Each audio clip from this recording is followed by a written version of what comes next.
Hey guys, you're watching Party with Don, and here's a quick video on the Hyundai Ioniq 5. The Hyundai Ioniq 5 is a compact crossover hatchback that for some reason Hyundai calls a SUV. I guess nowadays the lines between what's considered a SUV and a hatchback is pretty blurred. With that being said, it's a very good looking, modern, and bold new design in the automotive industry. The first time I saw this car, for some reason, I kept on thinking of the word digital. When looking at the exterior of the car, I couldn't exactly put my fingers on it. Then it hit me, it's because the headlight and the rear light designs look like little pixels in the shape of squares. I think it's a fantastic design language. It's modern, quirky, and refreshing all at the same time. It looks like nothing else on the road. In a dark metallic color especially, it looks like an electric car from the movies set in the future.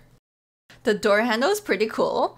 Normally, they're closed and flush against the door panel, and when you touch the middle of the door handle, they unlock and pop open. Press the middle of the handle again, and it closes back into the door panel.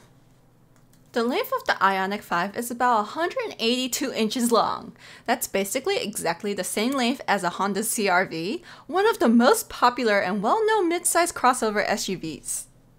The rear trunk space is very similar to something you would get from its competitors, such as the VW ID4 and the Mustang Mach-E. The interior of the car is really roomy for its exterior dimension.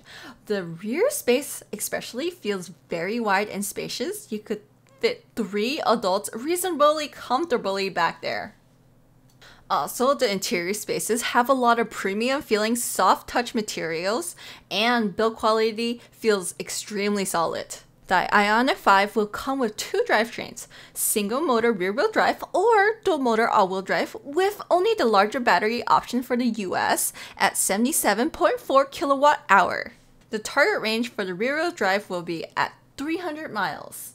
Now I have to say, there are 3 trim levels starting from the base SE, SEL, and to the top of the line, Limited. Now the pricing hasn't been announced yet, but it's probably going to be in the $40,000 range, close with its competitors such as the VW ID4 and the Ford Mustang Mach-E. And yes, it will qualify for the $7,500 federal tax credit rebate, even with the new bill sign if you're from America. I do have a recent video on the Build Back Better bill if you want to learn more about the new potential EV requirements. It will be linked on the top right hand corner. Unlike most other car manufacturers, you are able to choose the rear-wheel drive option with the higher trim levels as well. I personally am a fan of rear-wheel drive over all-wheel drive cars, just because the car will be lighter and corner exits are much more entertaining with rear-wheel drive. You probably might want to consider all-wheel drive if you do decide to drive off the road often or driving it on the snow. Other than that, rear-wheel drive would be the better option for the most efficient version of the EV because you're only driving 1 axle as opposed to 2, and if you live in Southern California where weather is a non-factor. Now in terms of charging, this little guy has an 800 volt charging capability, which means charging will be plenty fast, same as the Porsche Taycan, and a bit below the fastest charging architecture that exists on the market, which is the Lucid Air at 900 volts. According to Hyundai, it could charge from 5% to 80% in 18 minutes on a 350 kilowatt charger. That's the typical time for a pit stop if you're on a road trip to stop and use the bathroom or to get some food. The middle console can slide forward or backwards to create more space for the front row. Although you can't power up your house with this, if you get the limited trim, you can power up your kitchen top appliances such as a microwave oven or even a hairdryer as long as it's under 16 amps.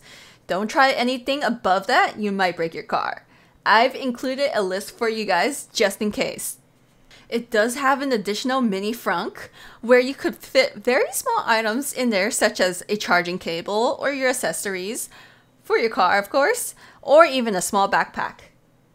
The panoramic roof comes with a motorized cloth blackout shade, so you don't need to buy an aftermarket one. If you watch my Tesla mod video, you'll see what I mean. Hyundai has really improved over the years and they are becoming more innovative. Honestly, the Hyundai Ioniq 5 is a very practical family car and I'll definitely recommend getting one of these if you are looking for an EV for your everyday needs. So what do you guys think about the Hyundai Ioniq 5? Let me know in the comments below. Be sure to subscribe to stay up to date with the latest and greatest EVs and see you guys next week.